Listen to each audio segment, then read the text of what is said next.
So we finished last time talking about circular motion, which was one specific example of, or one specific case of multidimensional kinematics.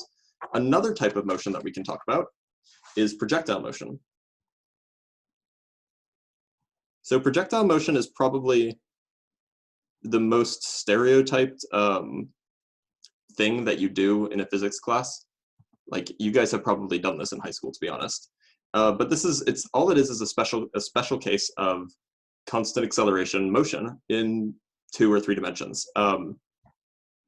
For now, we're only going to work in one direction, where the acceleration is only in one direction. However, I'll show you what the formula for projectile motion looks like at the end of the day, once we do all of this business, with acceleration in any direction you want. So in our case, and the reason why, by the way, why we only work with acceleration in one dimension or in one direction for projectile motion is because the acceleration is always just down on Earth. So that's one direction. You could have accelerations in other directions too, but that would just make it slightly more complicated. So in our case, the acceleration is down, a la gravity, right? With magnitude, well, yeah, and I'll get to that in a minute. So projectile motion is just a generalization of free fall. So we're going to talk about free fall. So in free fall, the vector g, remember this is a vector that has magnitude g, 10 meters per second squared, and points downwards. This vector, it points downwards, as I just said. And so whenever something's experiencing free fall, that means that the only acceleration that it has is acceleration due to gravity. Now, maybe it's experiencing free fall on the moon, so the gravitational acceleration is less, but it's still undergoing free fall. So this is how we get to projectile motion. In particular, any horizontal motion is completely unaffected by this gravitational acceleration.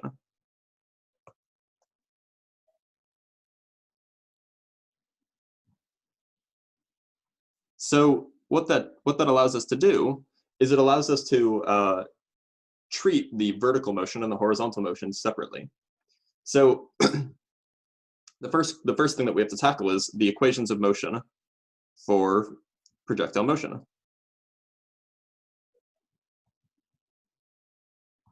So remember the way that we got equations of motion for one-dimensional motion under constant acceleration? I'm trying to scroll all the way up, but it's going to take a good while to load. Let's find it. Here we go. So remember what we did? We assumed constant acceleration, and then we just used the fact that the acceleration is the time derivative of velocity and just integrated. And we just did that twice to get the position as a function of time.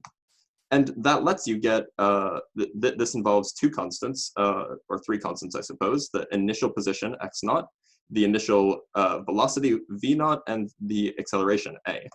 So we can do this exact same thing in 3 dimensions, or in our case, 2 dimensions, relatively easily, because we can just factor out all of the vector terms, and we can just work in components. So the idea here is we have a just being negative g in the j hat direction. We're going to choose that the y-axis is vertical,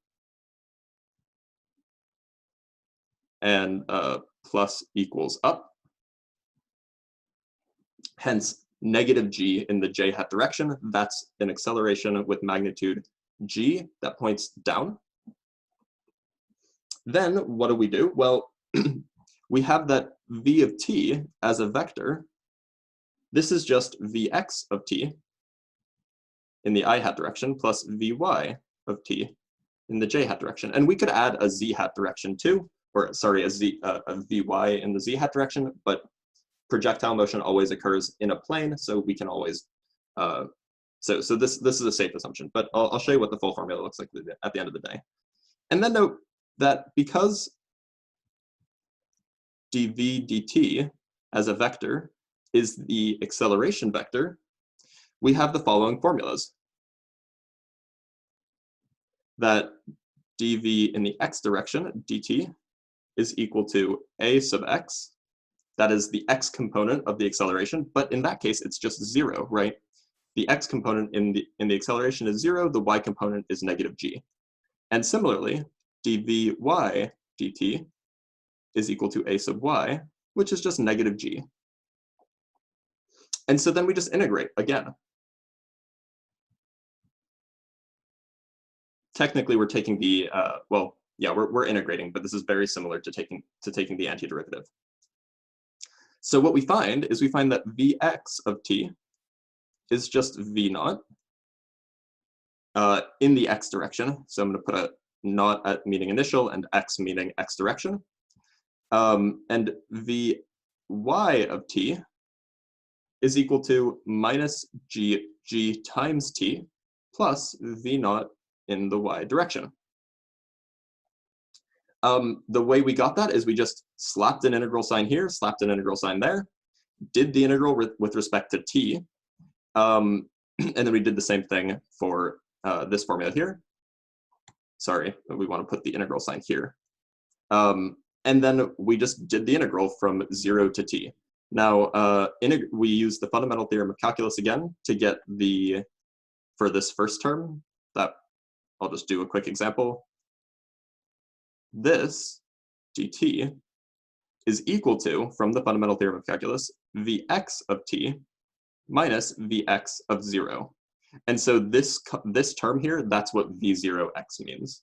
It just means the velocity in the x direction, sorry, the speed in the x direction at time 0. And then you just do this for all of the terms, and you wind up with the equations below. I'm going to need to start a new sheet because this one's getting slow. And then you do it again to find the position. Because dr, remember r is the position vector or displacement vector, however you want to call it, is v.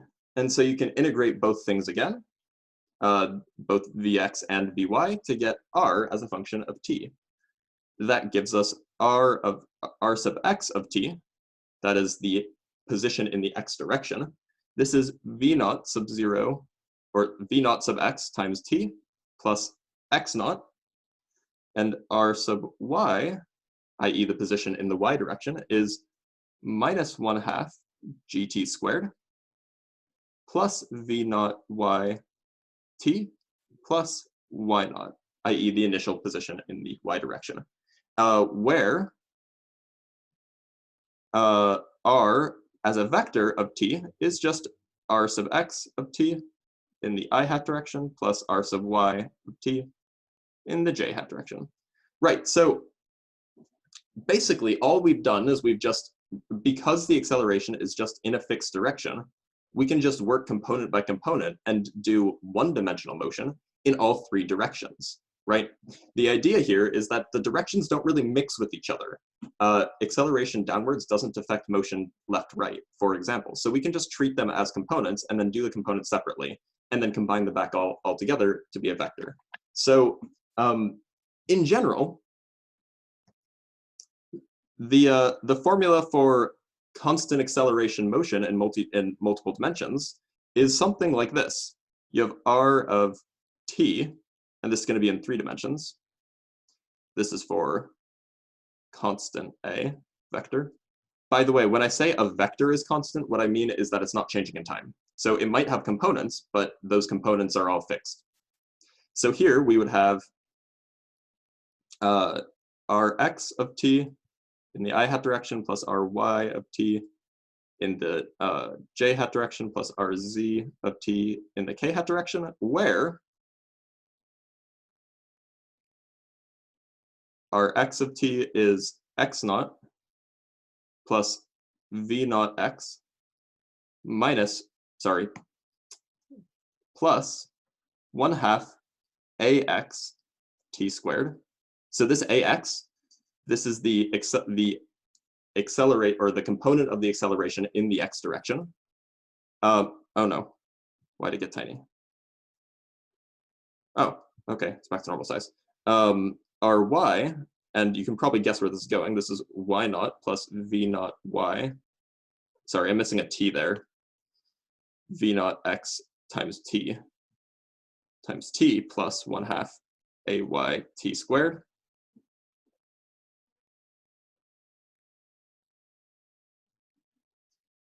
And then our z of t, yeah, I fixed that issue, is z naught plus v naught z times t plus 1/2 az t squared. And in fact, I would guess that you've probably seen these equations if you've done physics in high school. The idea here or what makes it interesting is that we got there just from first principles. We just assumed constant acceleration, and then just knowing what acceleration means, being the time derivative of velocity, and knowing what velocity means, being the time derivative of position, we derived these equations, which hopefully at least gives you some faith that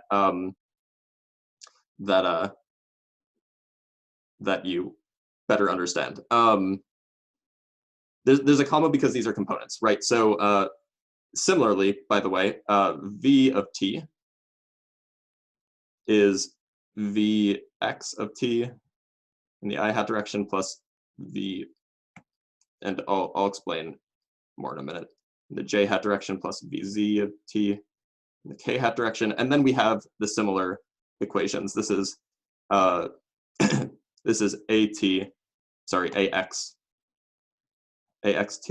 plus v naught x. Vy of t is ayt plus v naught y, and vz of t is azt plus v naught z. Okay, so yeah, so the comma is just to indicate, I mean, there's two subscripts basically, and I just wanted to separate them. The naught indicates that it's an initial velocity, and the x, y, or z indicates what direction it's in. That's all, or what component of the velocity it is. So let me actually erase this and put that there. Right. So these are our kinematic equations, right? And these are true for any. Yeah, you could skip the comma, but I just do it just for clarity. These are true for any constant acceleration situation that you have, right? As long as the acceleration is not changing, these equations will describe the motion. However, it's not always straightforward to just directly apply these equations. Sometimes you have to think a little bit more in order to solve the problem. So let's do an example here, working back with with projectile motion. By the way, projectile motion is just these equations restricted to the case where the acceleration is just due to gravity. That's all. Right. So let's do an example. It did it again. It's having a hard time because it's picking up my hand a lot. Or we'll do another example in a minute, but come on. There we go. So one question you might ask, and this type of question shows up a lot, is what if the, let me back up just a smidge. So looking back at these equations up here, right? Where are they? Looking back at these equations, you'll notice that there are 4 constants involved. 5 if you count g, but g is just kind of a fixed thing. There are 4 constants that might be unknown, that you might have to solve for, or that you'll have to be told in order to find an answer. Right? There's the initial velocity in the x direction. There's the initial velocity in the y direction. And then there's the initial position in the x and y directions as well. So it's not always the case that you'll be given the velocity in terms of x and y components. Sometimes you'll just be given the velocity in terms of a speed and a direction. So it's useful to answer the question, what if we are just given speed and direction for initial velocity?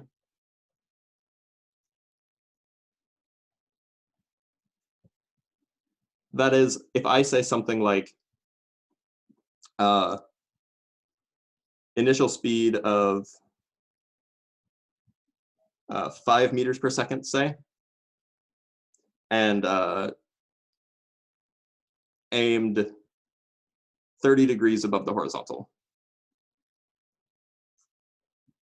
Well, that gives you a magnitude and a direction, so that's enough to determine what those components are, but there's a little bit more work. So in order to do this, in order to find v naught x and v naught y, we have to do some trig. So first we can draw a picture. So we have some vector that has magnitude 5 meters per second, and with the horizontal, it makes the angle 30 degrees. And so then you just have to use trig to find the components, because this component here would be v naught in the y direction, and this component would be v naught in the x direction, right? That's all there is to this. And then you'd go and you'd say that sine of 30 degrees is equal to v naught y over 5 meters per second, and cosine of 30 degrees, you know, SOHCAHTOA and all that, is equal to v naught x divided by 5 meters per second.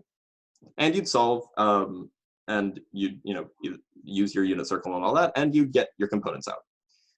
And so then you go and you can plug them in, and you could figure out what is the position at some time. Usually the position will be given in one way or another. But there's a lot of different questions that can be asked regarding projectile motion. So what I'm going to do is I'm going to kind of go over problem-solving steps that'll hopefully help you frame how to answer these questions.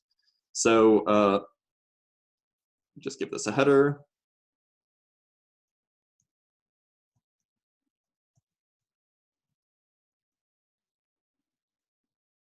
And I'll do a sort of abstract example at the end using these steps, right?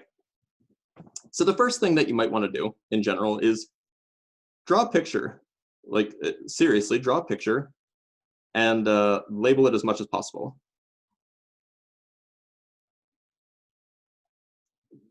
As an additional note to this step, when you're drawing it and when you're labeling it, think about the situation.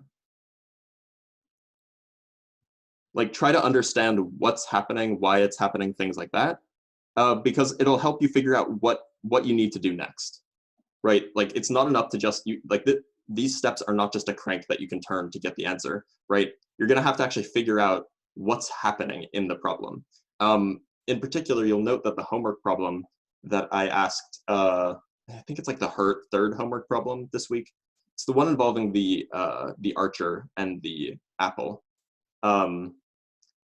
That problem's not super trivial, and it will require some thought before you actually try to solve it. Right, so after you've drawn a picture, labeled it, and you've actually maybe have a good understanding of what the problem's asking and what you might have to do, it's sensible to pick an XY origin and plus X and plus Y directions, right? Thank you, second homework problem. These formulas that I've given you, they are component formulas, meaning that you need a coordinate system and you need to be consistent. So often, up is plus Y, but it doesn't have to be. And anyway, you get to pick, so you could choose down to be plus Y, and it doesn't matter as long as you're consistent. That is, you can't change coordinate systems mid-problem. And you have to be very careful. You have to think about where are you actually using this coordinate system information. Make sure that you're not screwing up any assumptions by using the wrong coordinate system. Third part is find the components of the initial velocity. Now, this step is only relevant if you're given velocity data.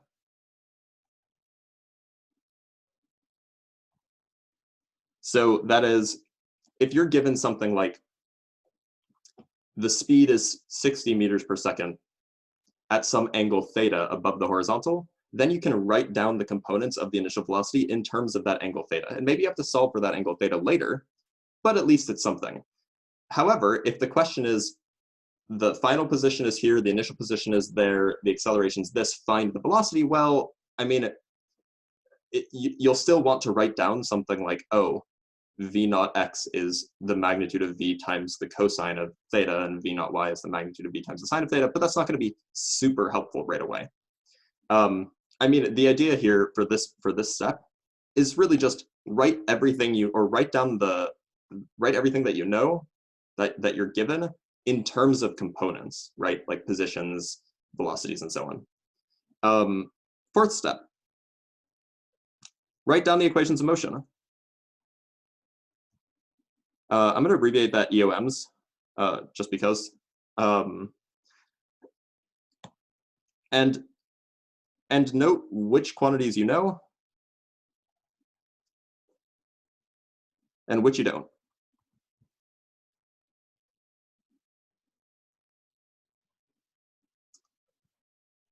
In general, most problems will be completely determined, meaning that you have exactly enough information to find whatever, or to solve for whatever thing you want to solve for.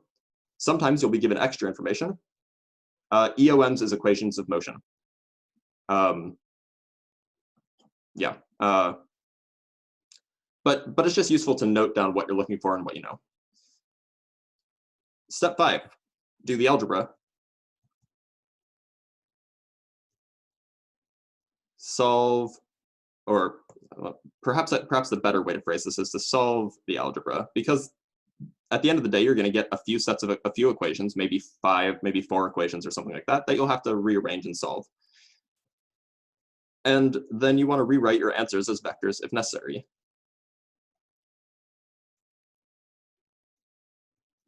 Like if I ask, what is the velocity vector, then you ought to write your answer in terms of a vector with components and so on.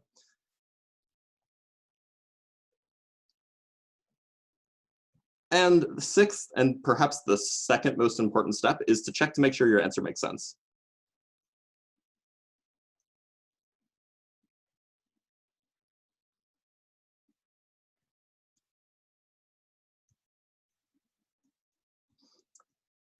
So what I mean by that is, for example, let's say you're trying to figure out how long it takes for an object that's thrown at some angle with some initial speed to hit the ground, right? Let's say that your task is it has some initial angle and speed, some initial position, and you want to figure out how long does it take to hit the ground. Well, if you get a negative answer, you're probably done screwed up, right? Because if the object is launched at t equals 0, then it will hit the ground at a positive time afterwards. It doesn't make sense to get negative 6 seconds, right? So it's things like that you want to check. So the example I'm going to do, it's slightly abstract, but it's a derivation, but it'll use these steps, is the range finding equation. I'm going to derive the range finding equation for you using these steps. The range finding equation is basically, it's a formula that tells you how far a projectile or a cannonball goes if it's launched with a certain speed at a certain angle. So first step, draw a picture. We have our ground, we have our projectile starting on the ground, launched up at some speed, v naught, with some angle theta, right? That's the initial information that we want to use to find the distance. We want to figure out how far does it go. Maybe we call this df. Actually, let's call it d of v naught and theta, right? Because that'll depend on both the initial speed and the initial angle. So let's just pick a coordinate system. Let's put our x position here and our y position here, so that our origin is where we initially start. And then we're also going to just define plus to be y is up and x is to the right. Standard coordinate system, right? That's the second step. Now let's find the components of the initial velocity. So we know that and by the way, we're going to use that trick where we're given initial speed and angle. The x component of the velocity, well, we have to use some trig here. This is v naught, this is theta. So the x component is v naught cosine theta, and the y component is v naught sine theta, right? So v naught x is v naught cosine theta. V naught y is v naught sine theta. By the way, we also know that x naught is 0 and y naught is 0. And that's just based off of our choice of coordinate system. You can put your coordinate system wherever you want, as long as you're consistent. So what's the next step? Now we want to write down our equations of motion and note which quantities we know and which we don't. So we have r of, or let's say we have x of t is, well, the first term is x naught, which we know is 0. So this is v naught cosine of theta times t plus, well, actually that's it, because there is no acceleration in the x direction, right? Y of t, on the other hand, is v naught sine theta times t minus 1/2 gt squared, right? Okay, so these equations of motions are useful, but we're not quite there yet, because what we're actually interested in is we're interested in what happens, we're interested in where it is once it hits the ground here, and in order to get that, we might have to figure out how long it takes to get there. So in fact, our actual equations become, we are interested in these values when y, let me back up a little bit. We want y at some t final equals 0 and x at some t final equals d of v naught and theta. And this will let us solve for d of v naught and theta. So what we really have is we have d of v naught theta is equal to v naught times cosine theta times tf, some final time, that's when it hits the ground. And we have 0 equals v naught sine theta times tf minus 1/2 gtf squared. So these are our equations that we're trying to solve. And so the quantities that we know, well, we know what theta is. It's just some fixed parameter. We know what v naught is. It's another just a fixed parameter. And we know what g is. We don't know what tf is. We don't know what d of v naught and theta is. So this is solvable, though. We have exactly 2 equations and 2 variables, so we can solve. So now we're going to solve the algebra. So perhaps the easiest way to do this would be to solve for tf using this equation here, and then plug that in up here to solve for, or to find d of v naught and theta, which is what we're after. So let's take this equation and just work with it. So we have tf, I'm just going to factor, equals, or times v naught sine theta minus 1/2 gtf equals 0. Now, solving this, you get 2 solutions. tf equals 0, or tf equals, well, let's be sure that we get this right. It's 2 times, 2 times v naught sine theta over g, right? So we did the algebra. We're not done yet, but let's think about our answers really quick. So what we did when solving this equation, solving this equation, that's what this equation is that we looked for the time when the vertical position is 0. But notice that there are actually 2 times, right? When at the initial time, the vertical position is also 0.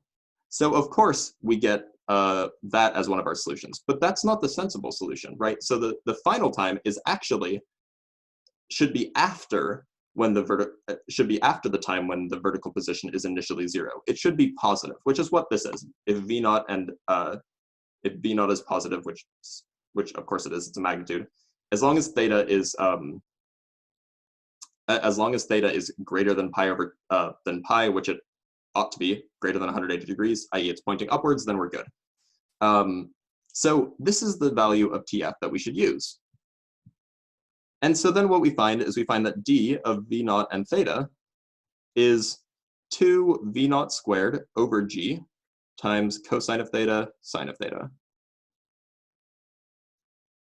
So what this formula says then is if I give you the initial velocity, or sorry, the initial speed and the angle at which an object is fired, you can go back and you can solve for the distance that that object will go, neglecting air resistance and all that. By the way, from this formula, you can take a derivative with respect to theta and find out what angle will get you the furthest, right? If you want to maximize a function, you take a derivative, set it equal to 0, and solve. And you'll find that the maximal distance occurs when theta is 45 degrees, which is exactly what I hope your intuition says. That you shoot it up exactly as much high as you want horizontally, and you'll get max distance. Right. So that's the whole deal with projectile motion, and there will be a whole lot of examples that you guys can find online if you need practice, and some of the homework problems are also projectile motion. But I just want to take a minute and briefly go over something called relative motion before we move into Newton's laws. So, and there's more on this in the textbook, the online textbook, but I just want to make sure I cover it at least a little bit. So the idea behind relative motion is that from your own perspective, you are always stationary, right? Like that's a sensible thing to say. Like if I'm on a train, it looks like the ground is moving beneath me rather than me moving over it. But those are just different perspectives, right? It doesn't matter what perspective you have. The physics should always be the same, right? If, for example, it shouldn't matter, I should be able to calculate the same answer for the, for example, for the how long it takes for a thrown ball to hit the ground, regardless of whether or not I'm on a train moving or if I'm stationary, right? Like it shouldn't matter because from my perspective, I'm stationary, and the physics, like I have no way of detecting that I'm moving if I'm in an enclosed box with no windows.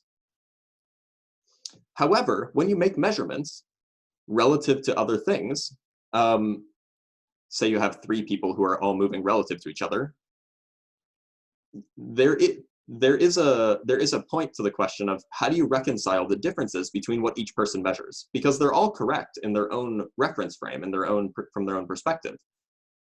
So if they're all right, then you have to be able to get one's measurement from any other measurement, right? They should be related in some way. So the idea here is revolves around this concept of reference frames. And reference frames are just reference frames are just there to mathematically relate observations. They're tools, basically. Mathematically relate observations, like velocity vectors would be a good example, from different perspectives.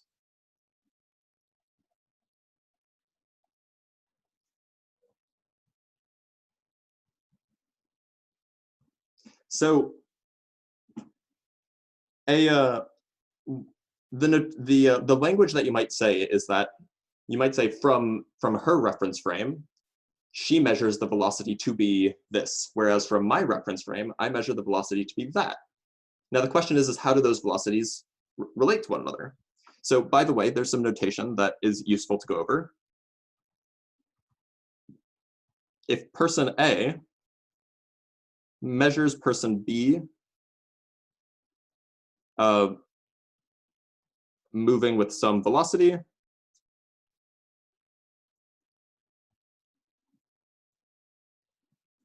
that velocity or that measurement is denoted, sorry, I have to write all this out because this is a definition or a notation. We would call it V. It's still a velocity vector. And then we just attach the subscript. We attach the subscript B rel A, meaning the velocity of B relative to A. I'll write that out too. Or from the perspective of A. So this is what you would measure if you were standing at the same speed and position as person A, and you were observing and measuring person B's motion. So similarly, if person C also measures person B,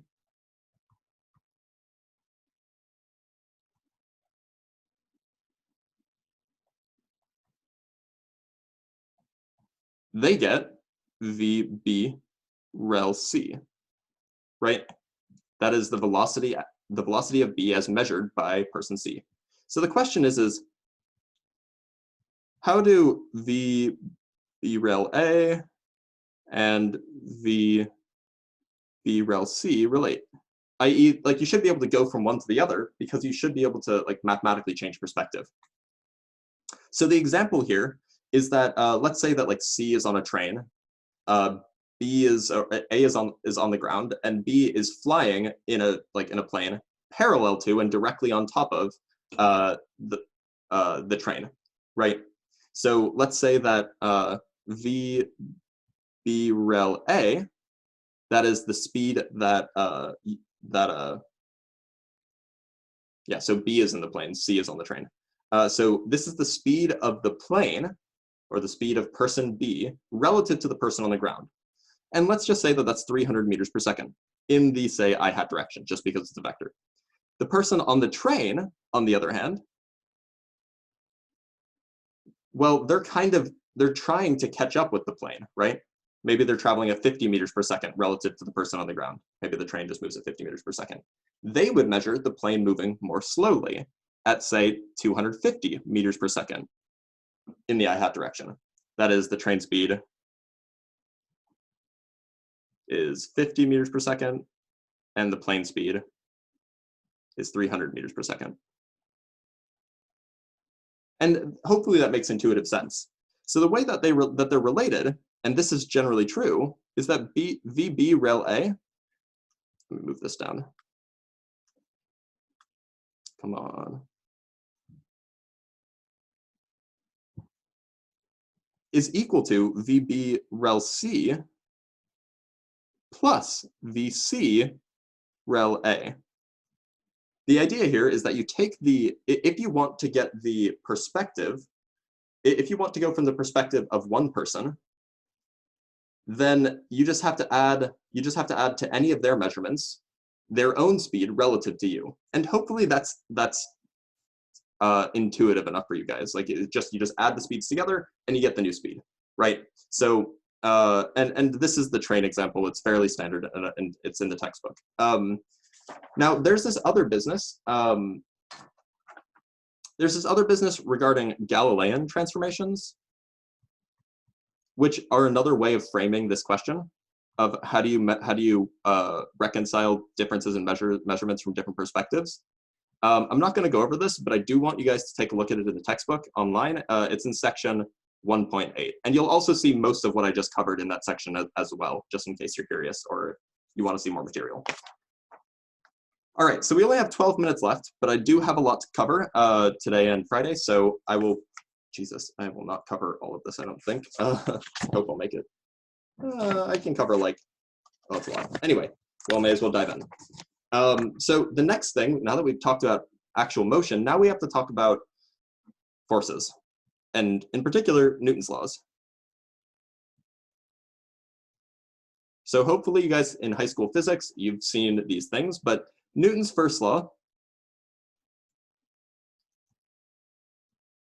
perhaps not the most famous, but it's certainly the first, is the statement, objects at rest stay at rest.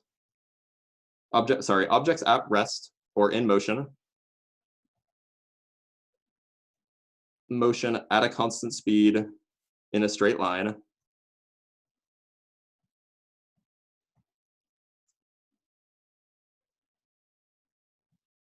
So there are two cases here. You could either have, this applies to either objects that are just stationary or objects that are just moving in a straight line at a constant speed. They will remain in that state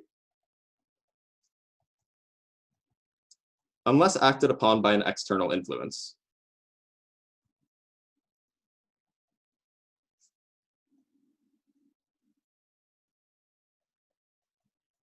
So external influence could be anything from gravity pulling on it to a human pushing on something, to a wire pulling on something. It could be a whole bunch of different things. But the point is that objects will continue with whatever fixed velocity they have unless there's some external cause of the change in motion.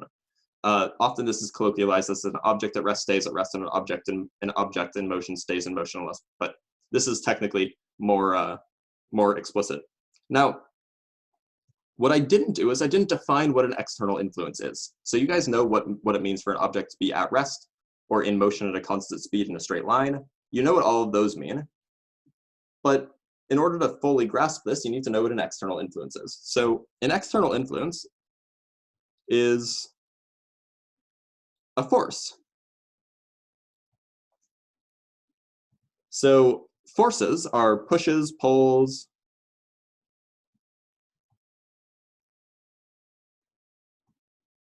or external influences.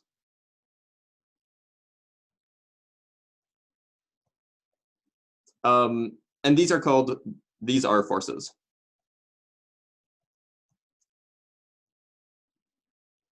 So when one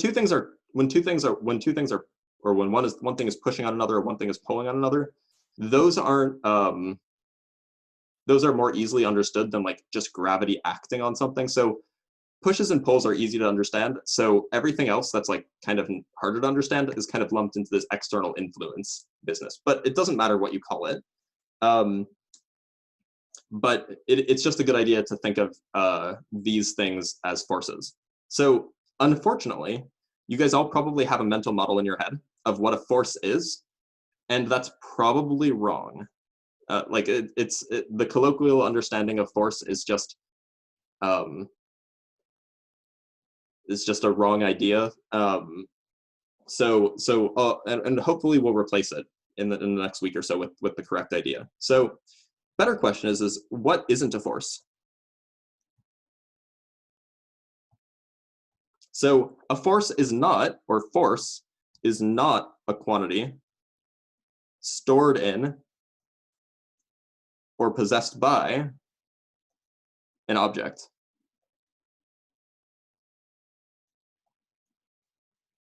An object can't have a force, right? It's not something that something can have. It's a way of describing an interaction between two things. Things also can't transfer force, because that would imply that they had force to begin with and they're giving it up. So what is force then?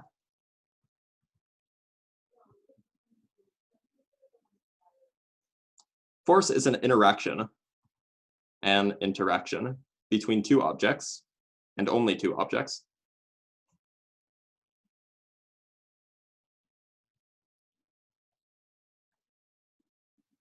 which comes in the form of a push or pull.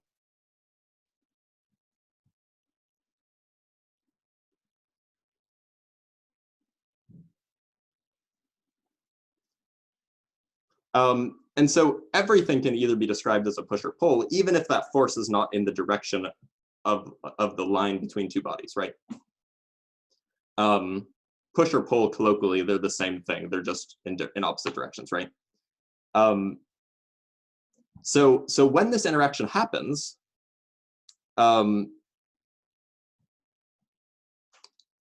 each object affects the other.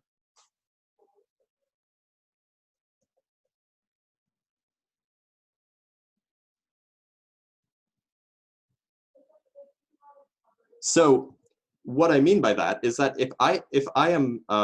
if there's an interaction between two balls, whatever interaction that is, ball A will affect ball B, and ball B will affect ball A. So there's always two objects involved, and so in order to talk about forces, there's this notation or this language of the force phrase rule.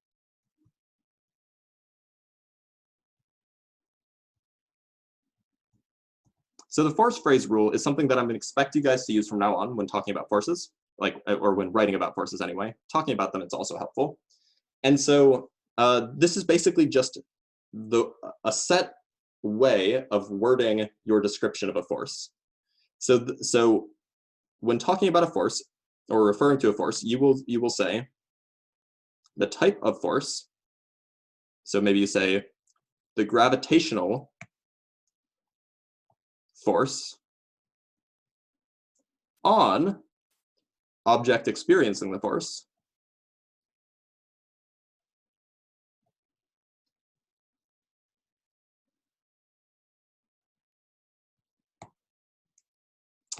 sorry, by, not quotes, it's always hard to write, object exerting the force.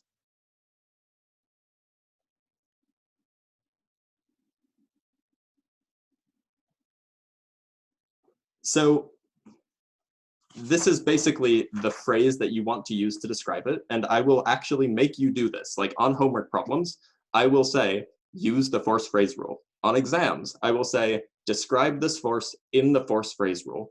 Learn this because it's a great way to avoid lots of confusion. So the before we can get around to how we would use this, we actually need to know what types of forces there are. But let me just give a quick abbreviation for this. If you are, by the way, force is a vector. I should have got, well, I'll get to that more in more detail in a minute. But if you have some force, you might label it as like grav, the gravitational force. So that's the first thing. On object 1, maybe it's the gravitational force that's being applied to object 1, and then you'll put a vertical line by object 2. That's an abbreviation that you can use. Just read it as basically you're just sticking these phrases next to each other as a subscript. And this is how you might label diagrams later, but we'll get to that in more detail later. So we need to talk about the types of forces, right? And then we'll probably have to, well, I'll try to get through the types of forces. So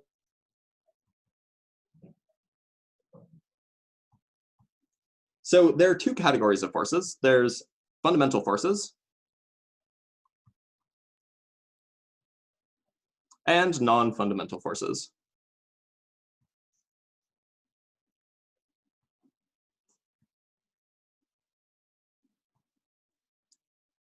That's a great way to categorize things, I guess. The idea here is that fundamental forces are all of the forces that can act over a distance, i.e., they don't require contact between the two objects. So gravity, for example, is a fundamental force. The Earth's gravity applies a force to the moon, even though the Earth and the moon are not touching each other. On the other hand, the force applied by me pushing on my fist, that's not a fundamental force because contact is required. So that's just how you distinguish them. And so, like static force, like forces from static electricity, that's a fundamental force too, because that occurs over a distance. There are other forces. These are the nuclear forces and electromagnetism, and you'll cover electromagnetism in 9C. There are other non-fundamental forces.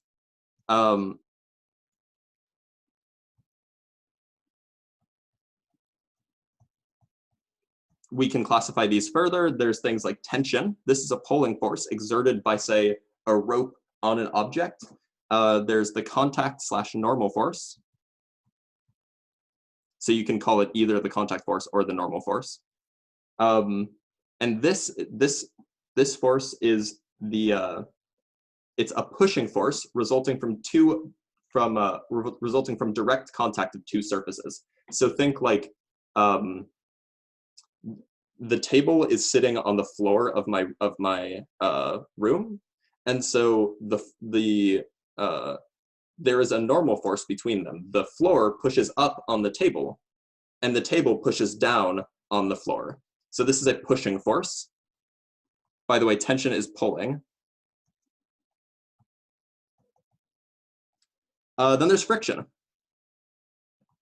Friction is a force caused by rubbing of two surfaces. You guys know this.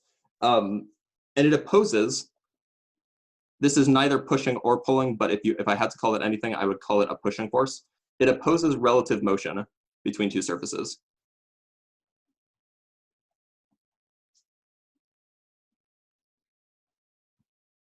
Then there's also air resistance, which is basically friction but with air, and there's others as well that you'll see later. So that's where we're going to stop today. We'll have more to cover, but actually I think that we'll probably get through all the material that we need to by on Friday, so that's good. Let me just mark in my notes where we got to. We'll have to go pretty quick on Friday, and I might want to hold you guys for like an extra 5 or 10 minutes on Friday. We'll see, but it won't be, obviously it won't be mandatory. I'll just tell you that it'll be helpful. But anyway, so that's where we're going to stop today. Examples of fundamental forces: gravity, electromagnetism, the strong nuclear force and the weak nuclear force. As far as we know, there are exactly 4 fundamental forces, with gravity being the weakest, followed by the weak nuclear force, then electromagnetism, and then the strong nuclear force. When I say weakest, that has a very precise meaning, but it's not something I can go into, unfortunately, because it just requires a lot of background. Yeah, there are only those 4 fundamental forces, and the only one that we're going to see in this course is gravity. You will see electromagnetism in 9C, and you will not see the strong forces. You might see a little bit of the strong forces in 9D if you take it, but otherwise you would have to be doing a physics degree, and you would see them in upper division courses. Good question, though. Yeah, so let me stop recording, and then I will take questions.